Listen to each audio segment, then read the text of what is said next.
What's going on, folks? This is Filthy Rich, Namco Bandai Games Community Manager. And this is Ken Ma, producer in Inversion. Let's jump into my favorite part of Inversion and talk multiplayer. Let's start this off with a bang, and let's talk about Hourglass mode. Alright, Hourglass mode is Inversion's take on King of the Hill. You've got this objective.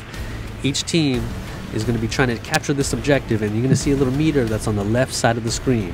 So as long as you hold this map, as long as you hold the control point, then you'll notice that your meter is going to slowly start to move down. Once it gets all the way to the bottom, you will win the match.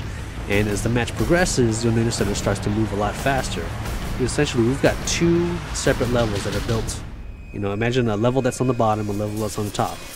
And as soon as you capture this point, the whole entire map will flip. Enemies, objects, players, everything flips to the other map. So, you know, over the course of a match, you're going to see this constantly flipping back and forth. You know, it gets a little bit crazy, and you have to get used to your orientation, but it is pretty cool.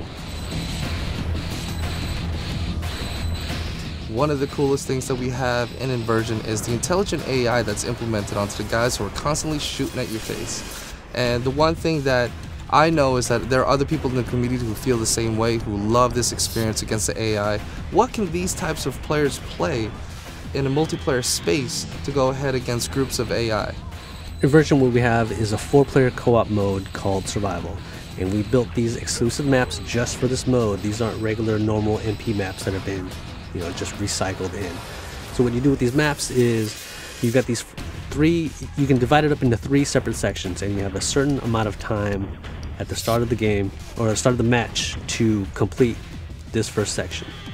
So you and your friends have also have a set amount of lives. You have to kill all these waves of enemies, and then you'll make it into the second wave. And again, if you complete it, then you'll get additional time for the second. Now, you know, everybody's going to be racing for the best time for the leaderboards, but also because at the end of that third section, you're going to see a badass boss, and you have to have 4 players. It is extremely difficult to be able to kill him. Even with 3 players, you want to have everybody in there available for this massive boss fight. And you know, it's a great way to just relax, and you don't have to worry about competitive, you know, playing with competitive players. It's just you, 3 friends, and tons of enemies to take care of. Deathmatch is usually my first mode that I jump into in any multiplayer game, because I don't have to do any kind of strategy. Only rule is to kill anything that moves, right? That's a great way to get used to the maps, a great way to get used to the grav-link mechanics and how it works, that little balance that Inversion's got between weapons and using your grav-link as a weapon.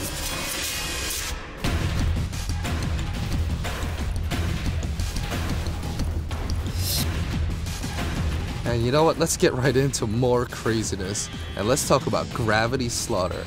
Okay, so in Gravity Slaughter mode, again, you can play this in team-based mode, or you can play free-for-all. And what you do is, in Gravity Slaughter, you'll get normal points if you just kill players.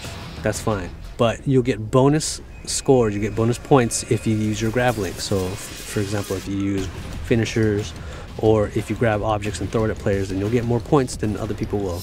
So, I mean, it's a great way to encourage gravity gameplay, and, you know, hopefully we'll find a lot of players start to get some creative kills out there with the grav link. So this right here, we're going to talk about the King of Gravity, where one is going to go ahead and stay above the rest and be the man, or, you know, as we say, the King of Gravity. Okay, King of Gravity is an absolutely insane mode. So what you've got is you've got one grav-link pack, and every player that's playing in this mode is always going to be able to track this. It's going to be an objective marker. So whoever picks up the grav-link is going to be able to earn points by killing other players. But the thing about it is that the King Gravity is so powerful with his grav-link, you'll need the assistance of other players with you. So even though everybody's trying to race to become the King of Gravity, you have to work together to take down the current King of Gravity. But after that, it's no hold barred, right? It's whoever can get that grav-link first. Everybody that you thought was a teammate, as soon as that grav-link drops and everybody's trying to rush to get it, then everybody's your enemy again. So that's it for us over here at Namco Bandai Games. This is Filthy Rich. Guys, make sure to join the community at facebook.com/inversion. And of course, a big thanks to our friend Ken. Well, look forward to playing against these guys once the game comes out.